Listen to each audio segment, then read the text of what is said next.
delicious than last time. And the flavor gets even better with a sip of tea. It sure would be nice if we could come again tomorrow. Sure would be nice if we could always eat delicious food here.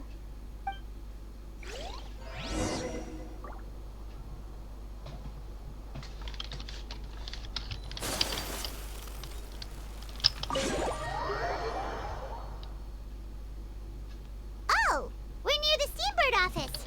Let's go look for Charlotte and have a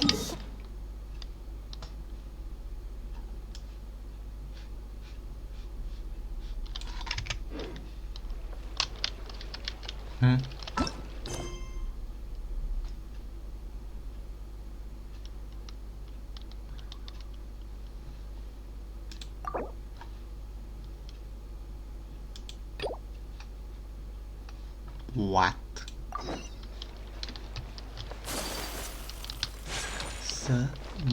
Semangat question pertama sekundaria karena cerita ini.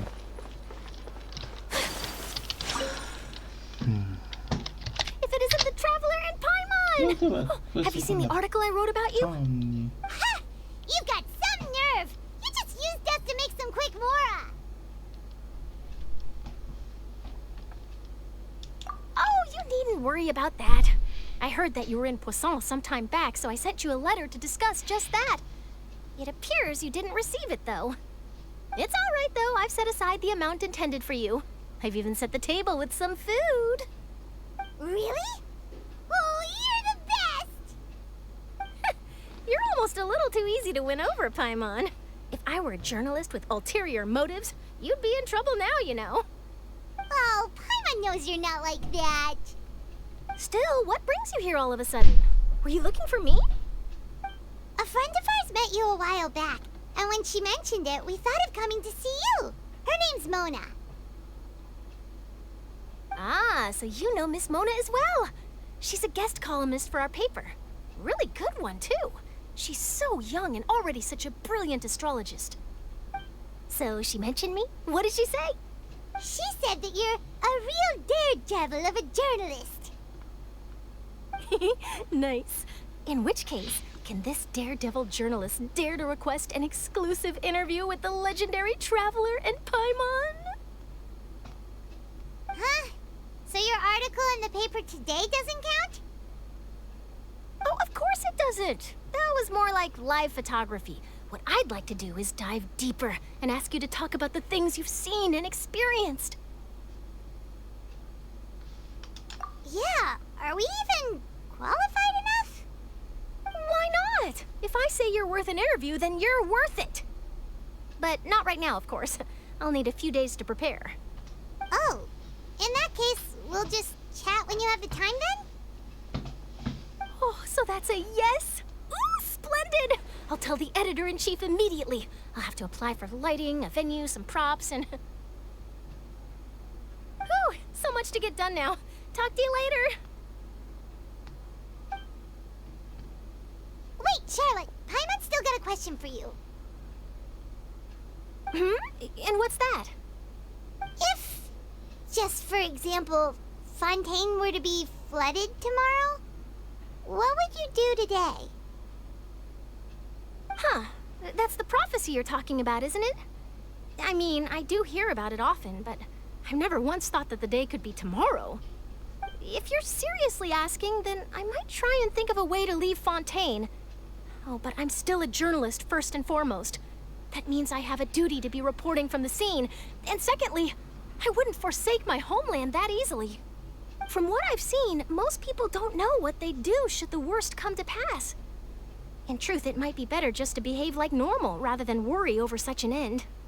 So in all likelihood, I'd probably still be prepping at the office for that interview of ours. I know what you're thinking. That sounds a bit sad, but I've always believed that it's best to do what you enjoy. Just think about it. If this nation really were to be suddenly destroyed tomorrow, but I still successfully finish an exclusive interview with a truly unique person, then the story I would wind up writing would truly be timeless. And then do you know what I'd do? Well, I'd write that story, send it for printing, and use messenger pigeons to get copies out to the various nations as soon as possible. I'm not a dreamer, nor am I a workaholic, but I do love my job. and I'd be proud of leaving such an article behind. I guess you could say that I was born to be a journalist. But anyway, that's my answer. And on that note, I'll get back to my preparations. That's so nice. All of a sudden, Paimon actually kinda envies her. Anyway, let's go and take a look at the sea, shall we?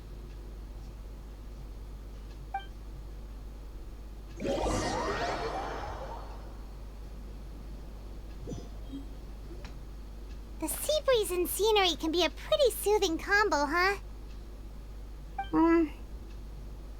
Paimon's been thinking.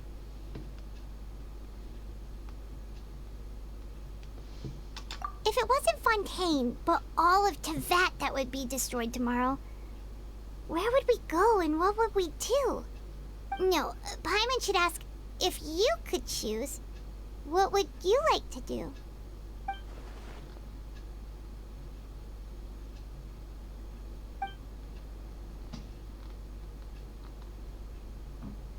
We've always been moving to the next destination, so we haven't spent much time thinking about these kinds of things. We didn't have to either, with us always being on the road and whatnot.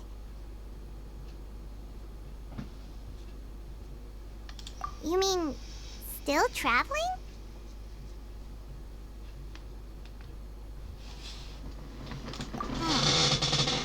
Wait, isn't that what we've always been doing?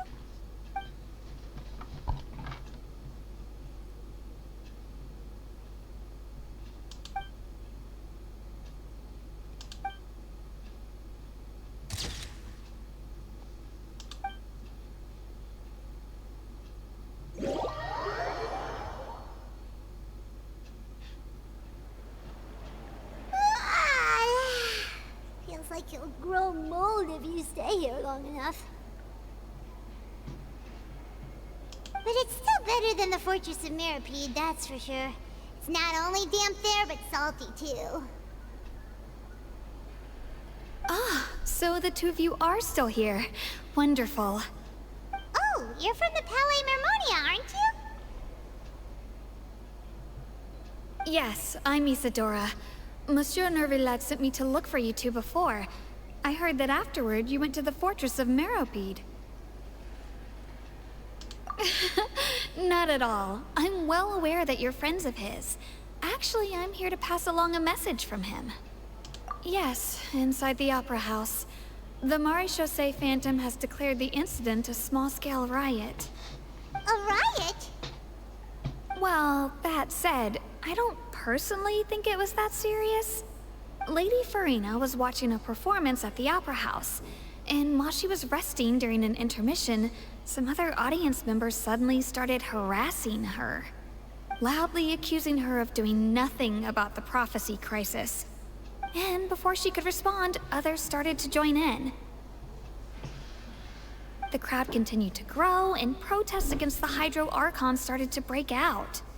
So people have started to put the blame on Farina. Guess they finally found an outlet for the pressure they've been under due to the prophecy.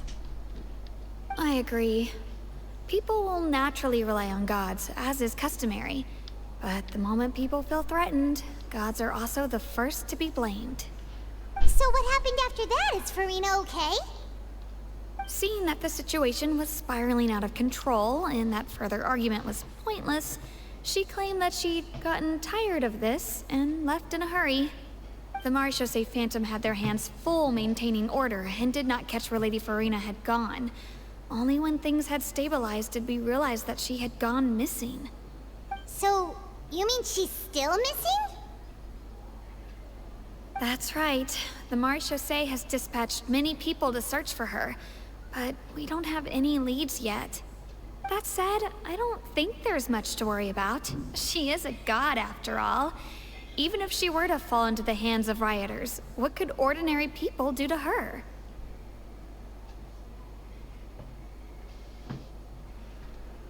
Good. Monsieur Nervillet sent me to tell you about the situation, but he didn't say anything else. Don't worry, this is more than enough to go on. Thanks for keeping us informed. Ah, is that so? Well, all right then. In that case, you two take care. I'll be heading back to the Palais now.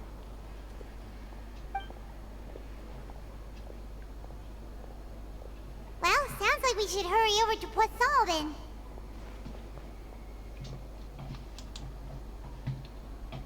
If we know Farina, she won't try to fix things in this situation.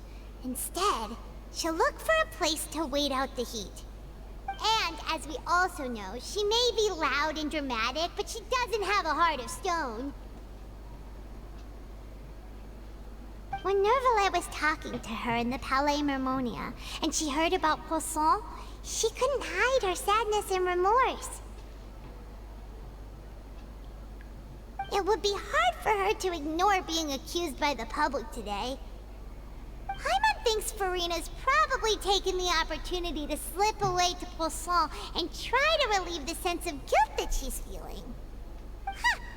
Well, what do you think? Paimon knows the answer, of course, but Paimon can do the analysis to back it up, too. Cool, huh?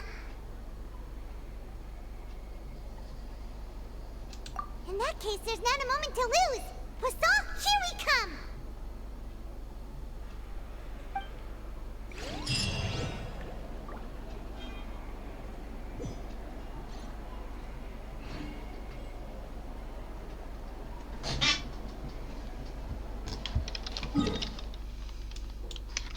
Iarmă!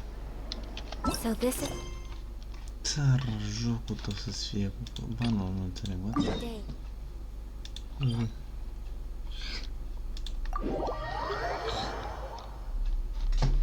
This place looks deserted. I guess all the survivors must have evacuated already. All that's left here are signs of devastation. Could Farina really be here? Let's try to find her as soon as possible. He's just staying there. Doing nothing.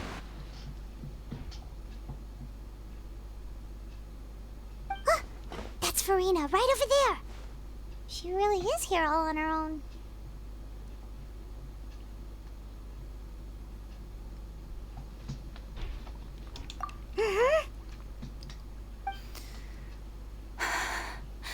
Should I just give up? This is all meaningless. What was meant to happen did happen after all. Everyone's dead. I'm sorry. I am so sorry. Give up, Farina. There's no point in holding out. I'm sorry. But what can I even do other than to repeat meaningless apologies over and over?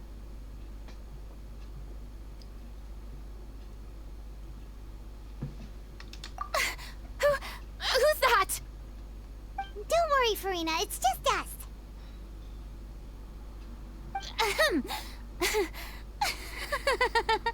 So it is you, blonde traveler from another land. Why, I almost thought you were someone from that mob of my ignorant subjects. Come to kneel and beg for my forgiveness.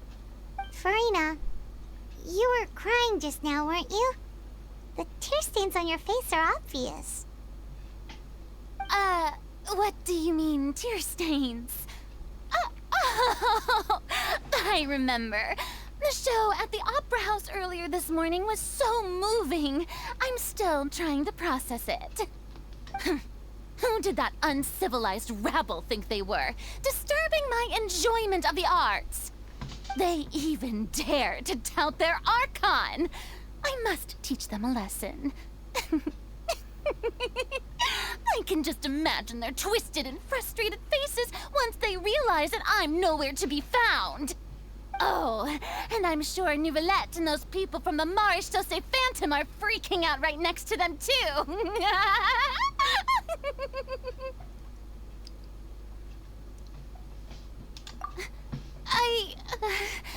Of course not.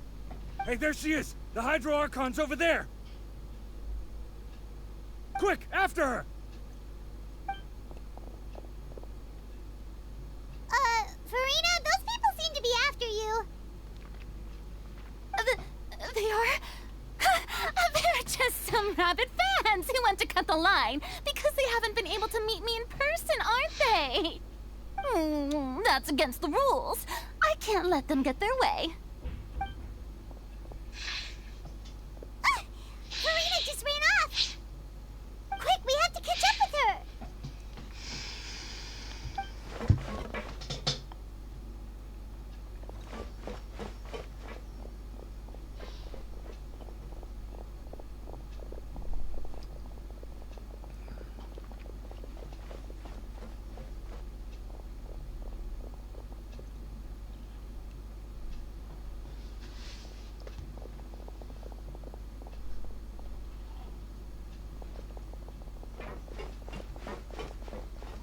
This should be the place, right? Hey, Farina! There's a good hiding spot over here. Quick, come to Paimon before the rest of them catch up to you. What is this place? Hurry, they're almost here. Fine. I suppose haste is warranted. Lead the way.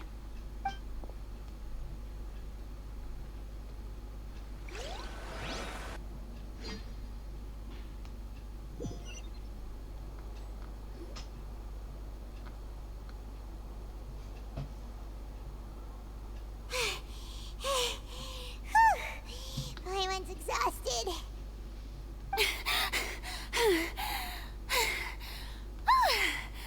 I'm so tired. I totally thought they had caught me. No, I mean, I merely gave in to the sheer enthusiasm they displayed.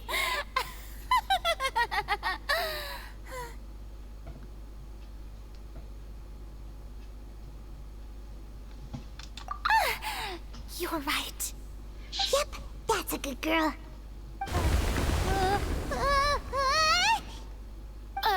What's happening? The ground's shaking. Is it an earthquake?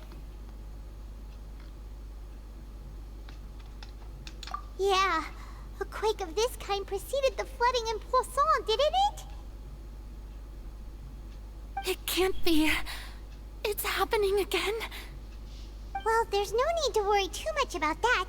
Novelette's made some emergency plans, so the evacuation should go a lot smoother this time. Yeah, I hope you're right. But the people of Poisson, they've already...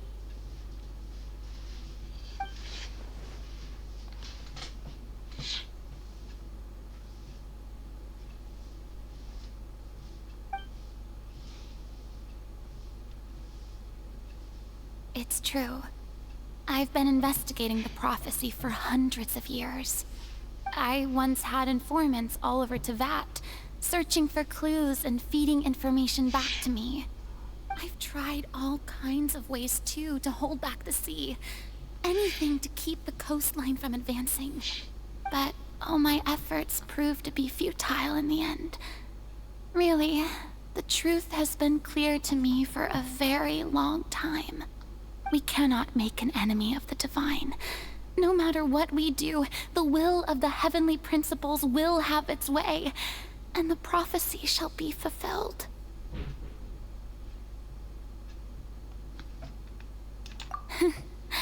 Give up. I do love the sound of that phrase. It would mean finally coming to terms with fate, but also for me to finally be free.